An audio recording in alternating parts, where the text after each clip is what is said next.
السلام عليكم ورحمة الله وبركاته. ازيكم يا حبايبي؟ عاملين ايه؟ يا رب تكونوا بخير. كل سنة وانتم طيبين.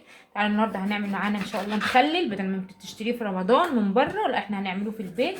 عندي هنا كيلو ليمون، وعندي كيلو جزر، وعندي كيلو فلفل اللي هو الاحمر ده اللي هو ده، وعندي بردك كام واحد كده اخضر، وعندي كيلو خيار، عندي قرنبيطه كانت اساسا متواجده عندي في التلاجة، قطعتها الوردات بتاعتها قطعتها صغيره كده، الزهره بتاعتها خليتها صغنونه كده ماشي، وعندي هريسه شطه، وعندي بنجرايه، نص بنجرايه قطعته صوابع. هنشوف هنعمل احلى طريقه مخلل باذن الرحمن هتعجبكم وهتبقى موفره في البيت عندكم بدل ما بتشتروا في رمضان. يلا نشوف هنبتدي نعمل ايه. انا اول حاجه بقطع فيها الليمون، بقسم الليمونه نصين وباجي مقطعاها ايه كده، يعني بقطع الليمونه 4 ارباع كده، بدل ما اقطعها بالطول كده لا انا بقسمها كده من النص اهو، وباجي ماسكاها مقطعاها كده. فانا هقطع بقى الليمون، وحاطه عندي ميه على البوتاجاز حوالي لتر ميه، حاطاه بيغلي عشان اول حاجه هبتدي فيها هي الليمون.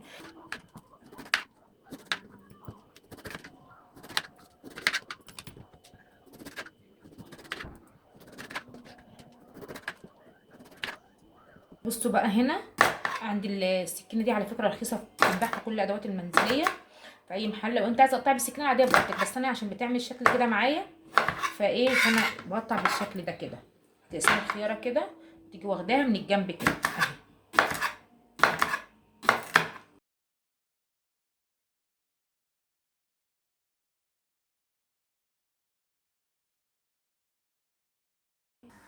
انا عندي هنا الميه خلاص غليت اهيت، هنزل بقى بالليمون اللي انا قطعته معاكم ماشي، وهسيبه بقى ايه، ولا هحط له ملح ولا هحط له اي حاجه خالص. هسيبه لمده ربع ساعه 10 دقايق اكون قطعت الخيار وقطعت الجزر، وهسيبه بقى كده مع نفسه ربع ساعه، ولا هغطي عليه ولا اي حاجه، سيبيه مع نفسه كده هو هيغلي لغايه ربع ساعه، وبعد كده هنشوف هنعمل فيه ايه تاني. تعالوا بقى معايا هنا نشوف بقى ايه. كده بقطع في الجزر اهو، انا خلاص خلصت هنا الخيار قطعته اهو بالطريقه دي زي ما انتم شايفين. انا عايزه اقول لكم على حاجه يا اولاد، انا كل حاجه بقطع منها بشيل منها واحده، مش عارفه ليه عماله اشيل منها واحده، يمكن اجمع طبق سلطه في الاخر.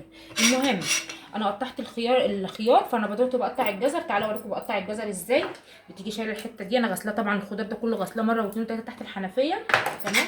بمسك الجزر، لو الجزريه عندك صغير زي الجزر بتاعي كده يعني، مش كبير قوي يعني وكده، لكن لو كبير بتقسمي الواحده من النص، لكن لو صغير بتقسمي الواحده بالطول كده، وتيجي جايه على الجنب كده مقطعاها كده، واخداها بورده بالطريقه دي كده اهو. وارجع اقول لكم التقطيع ده بيرجع لكم انتوا زي ما انتوا عايزين تقطعوا براحتكم.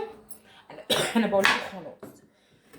بس انا هنا زي ما قلت لكم انا قطعت القرنبيط. إيه لو لقيتي حته زي دي كده بتشيليها اهو بالسكينه، اللي هي الحته اللي هي بتبقى بتاعت الزهرة، العرق بتاع الزهرة ده بتشيليه كده، وبتبقى مقطعاه بقى ايه زهرات صغيره زي اللي احنا بنجيبه من المحلات تمام. وانا خلصت هنا الجزر اهوت والخيار، فاضل دلوقتي بقى الفلفل اللي بقول عليه الهالوبين. همسكه بردك اقطعه بالطريقه دي كده اهو، بالطريقه دي كده. هقطع بقى الفلفل كله. انا كده خلاص اخر حاجه معايا هو الفلفل، هقطعها وبعد كده بقى نشوف بقى هنخلل المخلل ازاي. بصوا هنا خلاص كده الليمون اهوت بقى 3/4 سوا معايا، هاجي شايلاه كده زي ما هو اهو، عشان احنا هنحتاج الحله دي تاني.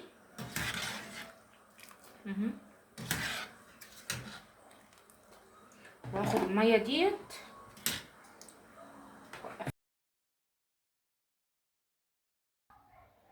هنزل باول حاجه الجزر، بعد ما صفيت الليمون اهوت هنزل باول حاجه الجزر تمام كده، وهديله تقليب.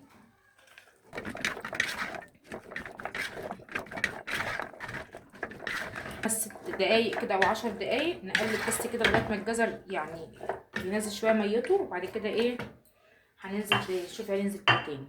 انا مولعه عليه البوتاجاز على فكره، مش سايبه يعني، مولعه عليه النار بس موطيه، مش مخليه النار عاليه قوي تمام. وبديله كل 3 دقايق كده او كل دقيقتين بديله تقليبه كده زي ما انتم شايفين بالطريقه دي كده اهو. بعد كده بقى هنزل بحته القرنبيطه اللي كانت عندي زي ما قلت لكم، برضك هديها برضك تقليبه كده اهو. ميه الليمون انا ما رمتهاش، ممكن احتاج منها كوبايه صغيره، وبقيه الميه هاخدها اعملها اغسل بيها المواعين، احطها مع الصابون المواعين، احطها في الغسيل وانت بتغسلي، تعمليها معطر تمسحي بقى الارضيات. كده كده احنا بننضف على دخلة رمضان اهوت، فانت تحطيها في المردات بتخليك ريحه الشقه جميله. كلام انا معرفش الفويل ده حطيته عمال كل شويه يزحلق لي البتاعه دي.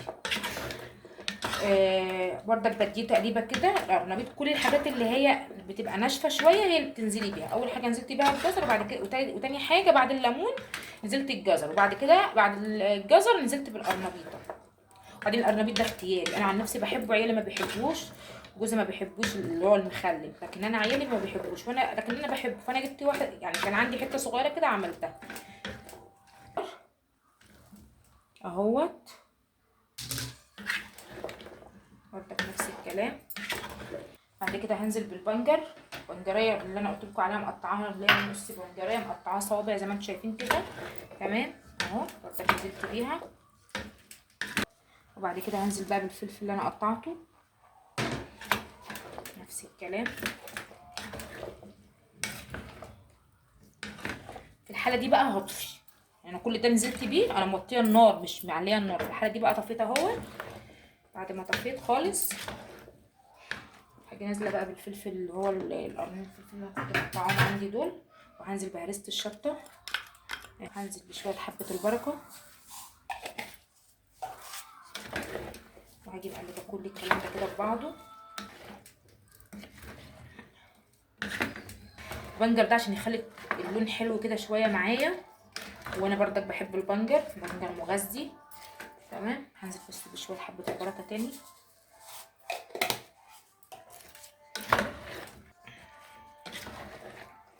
طبعا المخلل ده مش هحطه هو سخن في البطرمانات، انا هسيبه لما يبرد خالص، هغطي عليه واسيبه في قلب الحله. هحط بس الملح، هرش الملح ده يرجع لك انت، بس ما تحدقيش بردك الحاجه.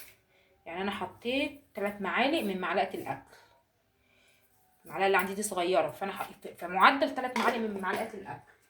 تمام، بمعلقه سكر، دي كده 2، كده دي التانية.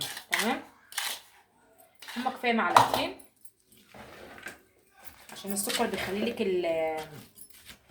المخلل بتاعك مقرمش وطعمه حلو.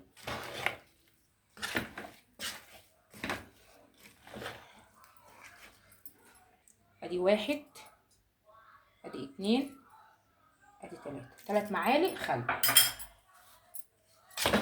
عايزه اقول لك في خلال اسبوع، يعني على رمضان، على اول رمضان تاكلي منه هتلاقي طعمه خطير. بصوا، شويه ميه من ميه الليمون.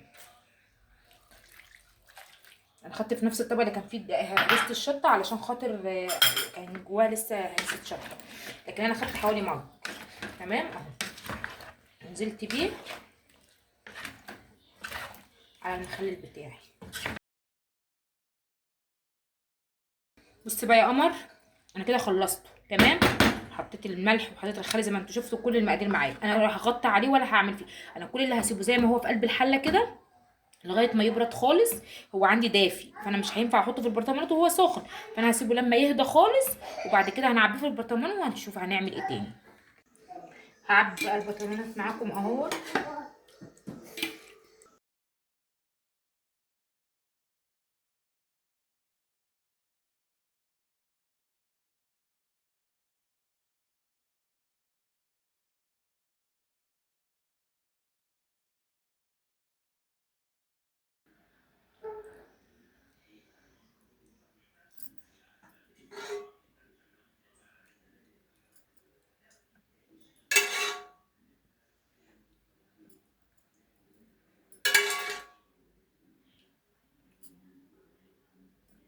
بكره تمسكيه تيجي قلبها يعني انا هبيته النهارده كده. تمام، تيجي بقى ايه بكره عاملاه كده، وبعد كده اهو كده كده، ده بكره هيتاكل منه ان شاء الله باذن الرحمن. بصوا بصوا، حاجه جميله وحاجه نظيفه، وبيتك تحفظيها وتاكلي منها طول شهر رمضان، حاجه جميله جدا جدا جدا. انا فضيته معاكم اهوت. ده تالت يوم عليه النهارده او تاني يوم النهارده. تمام، احنا كلنا منه امبارح، لقيت طعمه حلو وقلت خلاص انا هصوره. تمام، هنزل لكم الفيديو. بصوا انا عايزه اقول لكم كمان يومين هيبقى طعمه زي العسل. بصوا كل حاجه فيه مقرمشه، ولا في حاجه فيه مهريه ولا اي حاجه خالص، كله زي ما انتم شايفين بالطريقه دي كده. تمام. ما تنسونيش بقى في اللايك في الشير، واعملوا حاجه في البيت هتبقى اوفر لكم احسن لكم في الايام دي.